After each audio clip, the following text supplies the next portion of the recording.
তাকে পিসাব বলে, পিসাবের কবর রে, কেউ বলে মদিনা শরীফ, কেউ বলে খানায় কাবা। পিসাবের দরবার বলে মদিনা শরীফের মতো দামি, আবার কেউ কেউ কাজে না মদিনার মতো সরাসরি কাবা ঘরের মতো। কেউ বলে নূরে মোস্তফা, কেউ বলে হু বহু খুদা। জোরে কন্যা নাউজুবিল্লাহ। পিসাবের মাজার রে কেউ বলে নূরে মোস্তফা, কেউ বলে হু বহু খুদা। এই বলে সিজদা দিয়ে কি কয়, ফাইনামা তুওয়াল্লুনি ফাসাম্মা ওয়াজহুল। ঐতিহ্যবাহী সৈয়দ আবু ইউসুফ মাদ্রাসা এতিমখানার উদ্যোগে আয়োজিত আজকের ওয়াজ ও দোয়ার মাহফিল, পঞ্চম বার্ষিক মাহফিলের সম্মানিত সভাপতি,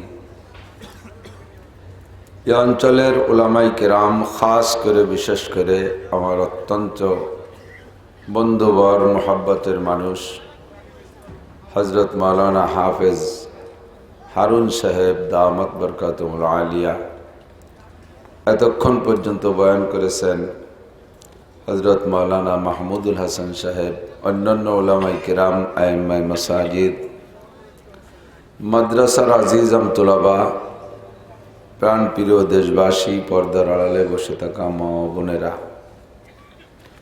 মোটামুটি শীত শুরু হয়েছে। শীতের কিছুটা আভাস আজ থেকে অনুভব করতেছি, আর 2 দিন পরে হয়তো পৌষ মাস শুরু হবে। আল্লাহ কামুল হাকিমিন খুব সুন্দরভাবে হোসন ইন্তজামের সাথে গরমের পর শীত, শীতের পর গরম দিয়ে যাচ্ছেন। শীতের এই প্রারম্ভে কুয়াশা শিশির এর ভিতরে আল্লাহ তাআলা আমাদেরকে রাতের এতক্ষণ পর্যন্ত বসে এই ফিতনার জামানায় অনেক অনেক ভালো কথা বলা ও শোনার তৌফিক দিলেন। অবশেষে মাদ্রাসার বিল্ডিংয়ের জন্য, ইমারতের জন্য যথেষ্ট পরিমাণ দানও করার তৌফিক দিয়েছেন। শুকর আদায় করি আলহামদুলিল্লাহ। আসলে মাহফিলের মূল টাইম হলো এই যতক্ষণ আলোচনা হয়ে গেছে, মাওলানা মাহমুদ সাহেব বয়ান করেছেন এতক্ষণই। এখন ধীরে ধীরে রাত বাড়বে, মানুষের ভিতরে অলসতা আসবে, ঘুম আসবে, ক্ষুধা লাগবে, বিভিন্ন জরুরতে চাপ আসবে।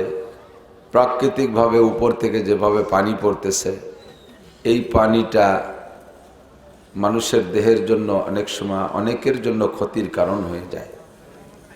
বিশেষ করে 1 ফোঁটা পানি আমার মাথার তালুতে পড়লে আমার অল্পক্ষণের ভিতরে গলা বসে যায়, খুব ঠান্ডা। অথচ আমাদের এদেশে প্রথা বনে গেছে সন্ধ্যার পরে শ্রোতা আসবে না, গভীর রাত পর্যন্ত মাহফিল হতে হবে। যে সময় মানুষের কষ্ট ক্লান্তি আসে, সেই সময় বিদেশি বক্তা, বড় হুজুর, প্রধান বক্তা, আন্তর্জাতিক খ্যাতি সম্পন্নকে শেষ রাত্রি দেয়।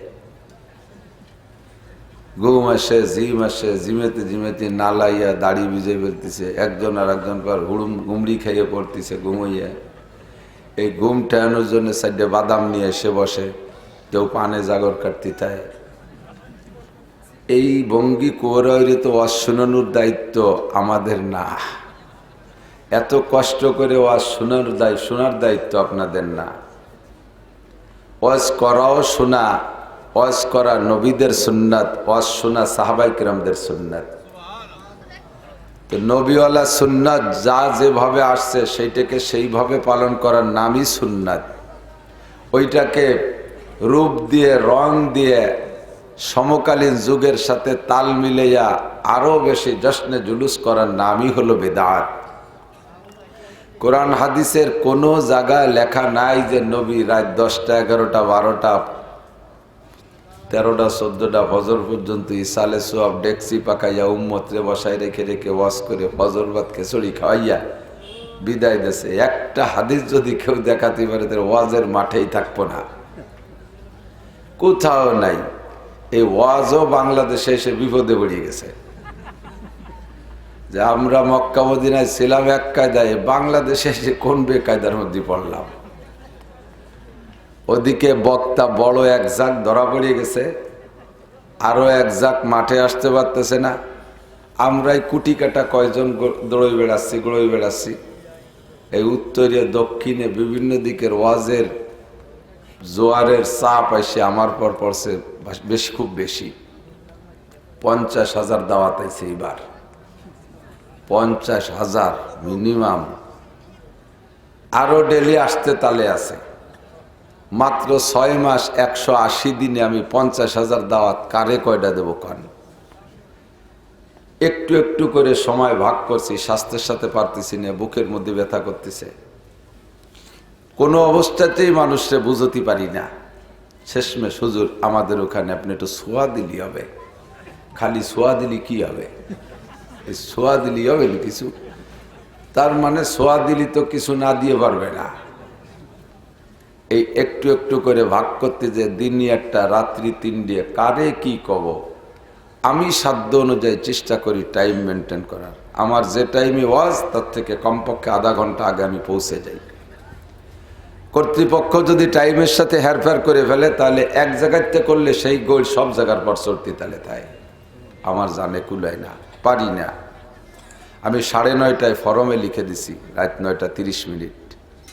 1.5 ঘন্টা কথা বলবো, 11টায় ছুটি নেব। দিনের বেলা আবার আমার পড়াইতে হয় 2-3 ঘন্টা মাদ্রাসায়। বড় বড় 2-3টে মাদ্রাসার দায়িত্ব আল্লাহ তাআলা আমারে দেশে, তা নিয়ে অনেক ফিকির করা লাগে। এরপরে আল্লাহর রহমত, এবছর দেশে নির্বাচন আইছে। আপনাদের দিকে আছে নাকি জানি না, চলতেছে নাকি না হয়ে গেছে, শুরু হয়েছে মাশাআল্লাহ। তাই তো যথেষ্ট চা ফিরি খাতে পারবেন আল্লাহ রুজিতে রাখলে, কেউ খাবেন না। এও এলাকায় বসবাস করলেই তার ছোঁয়া বাতাস কিছু না কিছু গায়ে লাগে। সব কিছু মিলে যথেষ্ট ব্যস্ত। আধা ঘন্টা টাইম লস হয়ে গেছে। অবশেষে দোয়া হবে সংক্ষিপ্ত সময়ের ভিতরে। লম্বা চওড়া ওয়াজ না, আপনি যতটুক শুনবেন শিখবেন অতটুকের পর আমল করতে পারলেই যথেষ্ট। গতকালকে আমি মাহফিলে গেছি মাদারীপুর কালকিনি থানায়, লোক ভালোই হয়েছে। তা আমার বয়ানের শুরু থেকে নিয়ে উপজেলা চেয়ারম্যান সাহেব, রানিং উপজেলা চেয়ারম্যান সাহেব বসা, আলোচনার ভিতর দিয়ে এসে গেল এই বাচ্চা ডেলিভারি সংক্রান্ত 2-1টা কথা এসে গেল। তো বললাম একটা বাচ্চা জন্মের পরে তার ডান কানে আজান আর বাম কানে ইকামত দেওয়া সুন্নাত। তো এই সুন্নতটা আদায় করা সম্ভব হয় যদি বাচ্চাগুলো ঘরে ডেলিভারি হয়। নর্মাল ডেলিভারি যদি হয় তাহলে সুন্নত আমল করার ইচ্ছা থাকলে আমল করা সম্ভব হয়। অনেক কথা বলছি। তবে হাসপাতাল আর সিজারে যদি বাচ্চা জন্ম নেয় সে জায়গা আজান একামত দেওয়ার তেমন কেউ থাকে না, বরঞ্চ উল্টো আজান দেওয়ার কেউ থাকি বসতে পারে। যদি নার্স কোনো হিন্দু মহিলা হয় আর হিন্দুদের স্বভাব, তারা যদি ব্যতিক্রম কিছু দেখে, ভালো কিছু দেখে, সাথে সাথে তারে দেবতা মনে করে। সুন্দর সুদর্শন বাচ্চা একটা ডেলিভারি হইলেই ভগবান তুমি দেবতা পাঠিয়েছ আবার, এই করে তারে সিজদা একটা দিয়ে শেষে ওর ইবাদত যা আছে তা করে। তো ছোট বাচ্চা জন্ম নেছে, দেখতে সুন্দর, পাবে সে আজান আর একামত দেয়ার কেউ নাই। মহিলা হিন্দু নার্স খুশিতে সে যদি একটা উলুধ্বনি দিয়ে দেয়, উড়ু উড়ু উড়ু উড়ু দেয় না হিন্দুরা, সন্দেশ উড়ু উড়ু, এর একটা উড়ু উড়ু যদি তার কানে শুনোই দেয়, তো জন্মের সময় যেটা ভিতরে ঢোকে ওইটা জীবনের শেষ পর্যন্ত ক্রিয়া করে। এখন তো আলহামদুলিল্লাহ দুনিয়া সচ্ছল, মুরব্বীরা একটু সাক্ষী দেন, ছোটরা বসবে না।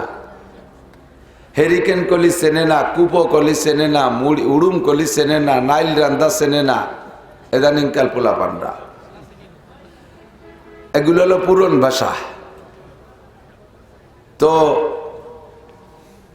আমাদের মুরব্বীরা আমাদের জন্মের পরে, ডেলিভারির পরে আলহামদুলিল্লাহ আমাদের কানে আজান একামত দেশে বলে আমাদের বিশ্বাস। আমাদের ছোটবেলায় দেখছি এলাকায় যথেষ্ট গরিব ছিল, মানুষ বেশিরভাগ সকালবেলা পান্তা ভাত খাইতো। মুরব্বীরা কথা কন, বেশিরভাগ পান্তা ভাত। পান্তা ভাত কি সবাই কি ইলিশ মাছ ভাজা দিয়ে খাতো? সবাই গরুর গোশত বোনা দিয়ে খাইতো? পান্তা ভাতের তরকারি ছিল কাঁচামরিচ আর পেঁয়াজ, কাঁচামরিচ আর পেঁয়াজ। সকালবেলা পান্তা ভাত কাঁচামরিচ আর পেঁয়াজ দিয়ে গলা সমান খাইয়া এরপরে কাজে যাইতো, যদি ঘুরে ফিরে আইসা এরপরে ভালো অভালো খাইতো, সন্ধ্যা পর্যন্ত ডেকুরির মধ্যে পেঁয়াজের গন্ধ পাওয়া যেত। ঘেড় ঘেড় করে ডেক ছাড়ে নাক দিয়ে পেঁয়াজের গন্ধ। পরে যে ভালো ভালো খালাম তা গেল কোয়ানে। দিনের শুরুতে যা খায় ওইটার প্রভাব সন্ধ্যা পর্যন্ত থাকে, সারাদিন থাকে। জন্মের শুরুতে কানে যা যায় তার একটা প্রভাবও জীবনের শেষ পর্যন্ত ভিতরে থাকে। ছোট বাচ্চারা সিজারে যারা জন্ম নিচ্ছে, তারা জন্মের সময় যদি উলুধ্বনি কানে পায়, বড় হলেও সে উলুধ্বনির দিকেই তারা টেনে নেয়। যার প্রমাণ অনেক সময় আমরা দেখতে পাই, মুসলমানের সন্তান হইয়া দুর্গা পূজা, কালী পূজা, সরস্বতী পূজা, লক্ষ্মী পূজায় অংশগ্রহণ করে, সেখানে যাইয়া ইসালে সব করে। আছে না নাই? কতক্ষণ আছে না? হিন্দু ভাইদের সাথে বন্ধুত্বটা এত গাঢ় যে বাড়ি যদি এক অক্ত খায়, হিন্দু বাড়ি খায় 2 অক্ত। খাইতে খাইতে খাইতে খাইতে হিন্দুকের সাথে জল খাসিও খায়, আরো ভালো অভালো খায়। হিন্দু বৌদিকে হাতের নাড়ু লাড্ডু 2 দিয়ে বাবার দিয়ে ঘষে ঘষে বানাই দিছে, সুন্দর পাক্কা বাইরে 2 খাইয়ে চলিয়েছে। তোকে কই হিন্দু বাড়ির নাড়ু না খাইয়া মাদ্রাসায় আসিস, কুলুকির ডাল আছে 3 খাইয়ে পানি খাইস।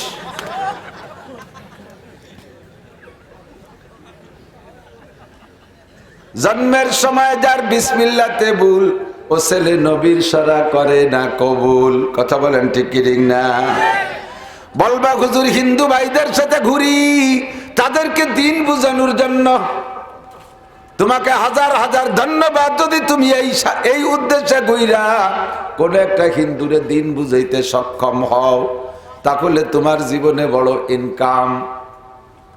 নিজে 100 বছর নামাজ পড়েছ, কবুল নাও হতে পারে, তবে কোন একজন কাফেররে যদি চেষ্টা করে মেহনত করে, তার পিছনে মেহনত করিয়া তার বাড়ি আর সাজার মাধ্যমে একটা হিন্দু ছেলেরে মুসলমান বানাইতে পারো, তোমার সারা জীবনের ইবাদতের চাইতে বেশি ইনকাম। কিন্তু দোস্ত, এটা কতটা সফল হয়েছে আর হবা আল্লাহই ভালো জানে। আমরা আরবিতে বলি নতিজা আরজালের তাবে। এদিক নতিজা আরজালের তাবে, তার মানে কি? ভালো দেওয়ার মন্দ দিয়ে মিক্সার হইলে মন্দের দিকে রেজাল্ট বের হয়। 1 মণ দুধের মধ্যে যদি 1 ফোঁটা পেশাব পড়ে, তাহলে পুরো দুধ রে 1 ফোঁটা পেশাবের কারণে পেশাব বুলে পরিত্যাগ করা হয়। ঠিক কি ঠিক না? তুমি হিন্দুদের সাথে ঘুরবা, খ্রিস্টানের সাথে উঠা বসা করবা, তাদের বাড়ি যাতায়াত করবা আর খাইবা, অবশেষে তোমার ভিতরে তার ভিতরে তোমার কালচার, তোমার আদর্শ কতটুকু ঢুকাইতে পারবা তা নিয়ে বড় অনিশ্চিত আছি আমরা। কিন্তু আমরা বাস্তবে দেখতেছি মুসলমানদের সাথে ঘোরাফেরার ভিতরে তার আদব আদর্শ, তার কালচার তোমার মধ্যে 16 আনা। জীবনে তার একটা টুপি বানাইতে পারো নাই, কোনদিন তার একটা কলিদার পাঞ্জাবি পরাইতে পারো না, কোনদিন তার একটা পাজামা পরাইতে পারো না, কোনদিন তার মাথায় পাগড়ি পরাইতে পারো না, কোনদিন তারে সুন্নতি দাড়ি রাখাইতে পারো না, কোনদিন তারে মসজিদে নিতে পারো না, কোনদিন তারে মাদ্রাসায় নিতে পারো না, কোনদিন তারে 2 দিন নামাজ পড়াইতে পারো না, কোনদিন তারে চরমুনার ময়দানে নিতে পারো না, কোনদিন তারে ইস্তেমার মাঠে নিতে পারো না, কোনদিন তারে যে সবে বারাত সবে কদরে ইবাদত করাইতে পারো না, কোনদিন তার জবানে তুমি আল্লাহ শব্দ উচ্চারণ করাইতে পারো না। ও বন্ধু, তার যা যা আছে সব তুমি আমলে নিয়ে আসো। তার দুর্গা পূজায় তুমি যাও, তার সরস্বতী লক্ষ্মী পূজায় তুমি যাও, তার কালী পূজায় তুমি যাও, তার সাথে তুমি উড়াকান্দি যাও। ওরে তার বাড়ি যে তুমি রেগুলার খাও, সেও দাড়ি কাটে তুমিও দাড়ি কাটো, সেও বিড়ি খায় তুমিও বিড়ি খাও, সেও তাড়ি খায় তুমিও তাড়ি খাও, সেও দাঁড়ায় মতো তুমিও দাঁড়ায় মতো, তারও বউ বেপর্দা তোমারও বউ বেপর্দা, তার মেয়েরও কপালে টিপ তোমার মেয়েরও কপালে টিপ, তার মেয়ে যেভাবে চলে তোমার মেয়েটাও সেইভাবে চলে। তোমার কোনো কিছু নবীর সুন্নাত তার মধ্যে ঢুকাইতে পারো নাই, তার সাথে ঘুরতে ঘুরতে তার সব কিছু তোমার মধ্যে ঢুইকা গেছে। ঠিক না?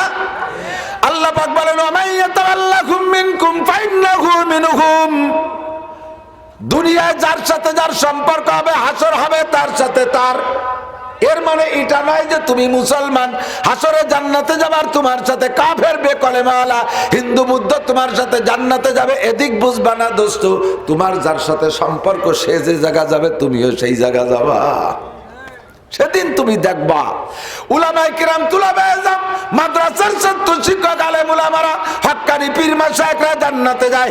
এর সাথে মধুখালী এলাকার হাজার হাজার যুবক জান্নাতে যায়। যেই যুবক কলেজে পড়তো, বিশ্ববিদ্যালয়ে পড়তো, বিভিন্ন ডিপার্টমেন্টে চাকরি করতো, সুগার মিলে চাকরি করতো, আবার সুযোগ মতো মসজিদে নামাজ পড়তো, ওয়াক্ত মতো নামাজ পড়তো, সুযোগ হইলে তবলিগে যাইতো, সময় মতো ইস্তেমার জোরে শরীক হইতো, উলামায়ে কিরামের মজলিসে গিয়ে বসতো, ওয়াজের মাহফিলে গিয়ে বসতো, পাশে হাতে পকেটে তৌফিক থাকলে উলামায়ে কিরামরে কিছু মেহমানদারি চা নাস্তা খাওয়াইতো, দানের ডাক আসলে যা পারতো তাই কিছু দিত।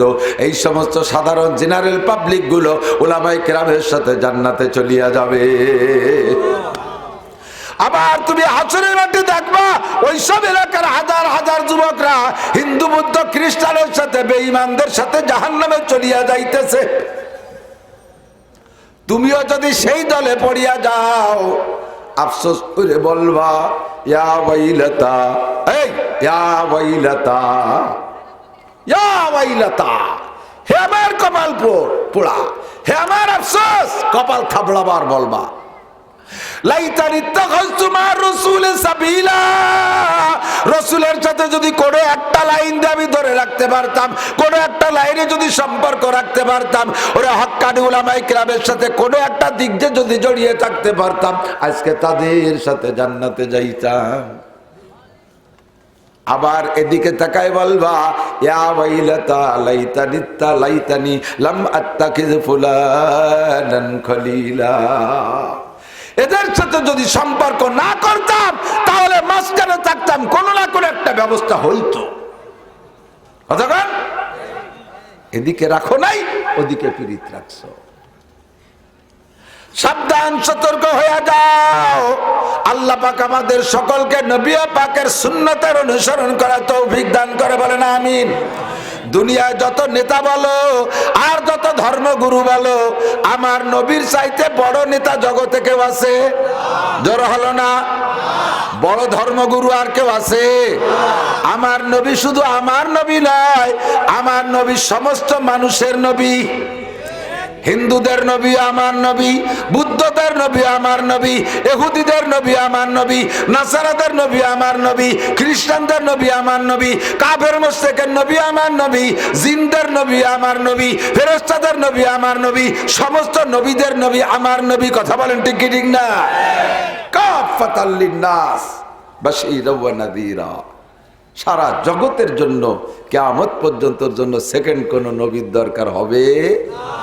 এমন বই দিয়ে আর এমন নবী দিয়ে আল্লাহ শেষকালে পাঠাইছে যার পরে আর কিছু দরকার। আদর্শের নেতা মুহাম্মদুর রাসূলুল্লাহ। কথা কন, রাজনীতি নেতা নাম কি? আরে জবানে কইতে কি লজ্জা করে নাকি? রাজনীতি নেতা কে? ধর্মনীতি নেতা কে? সমাজের নেতা কে? সারা বিশ্বের শ্রেষ্ঠ বিজ্ঞানী কে?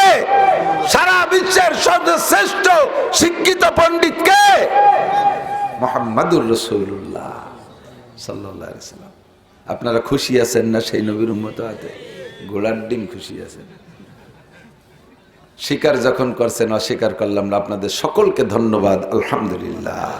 আমরা সবাই খুশি, বলেন আলহামদুলিল্লাহ। অন্য অন্য নবীরাও দোয়া করছে এই নবীর উম্মত হওয়ার জন্য। আমি আপনি কোনোদিন দোয়া করছি?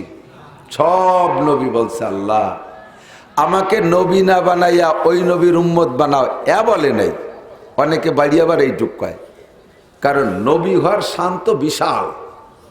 সারা দুনিয়ার সমস্ত উম্মতের বুজুর্গদেরকে এক পাল্লায় রাখলে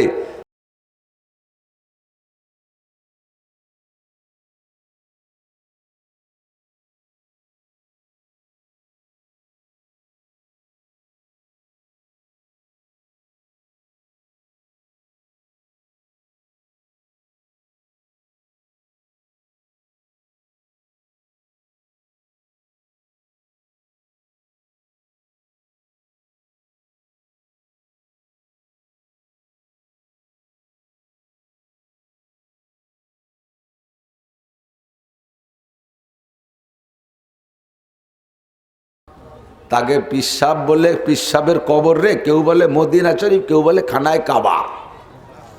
পিসাবের দরবার বলে মদিনা শরীফের মতো দামি, আবার কেউ কেউ কাজে না মদিনার মতো সরাসরি কাবা ঘরের মতো। কেউ বলে নূরে মোস্তফা, কেউ বলে হুবহু খুদা। জোরে কন্যা নাউজুবিল্লাহ। পিসাবের মাজার রে কেউ বলে নূরে মোস্তফা, কেউ বলে হুবহু খুদা। এই বলে সিজদা দিয়ে কি কয়, ফাইনামা তুওয়াল্লুনি ফাসাম্মা ওয়াজহুল্লাহ জানি লা শারীকে, সিজদা করি কবুল করো রব্বানা। কবর রে সিজদা করে আর কয় লা শারীকে, সিজদা করি কবুল করো রব্বানা। যেদিকে সিজদা দেবো সেদিকে আল্লাহ তুমি আছো, কাজেই খাজা বাবারে সিজদা দিয়ে জাগো তুমি আছো। জোরে কর নাউজুবিল্লাহ। কত বড় মুশরিক।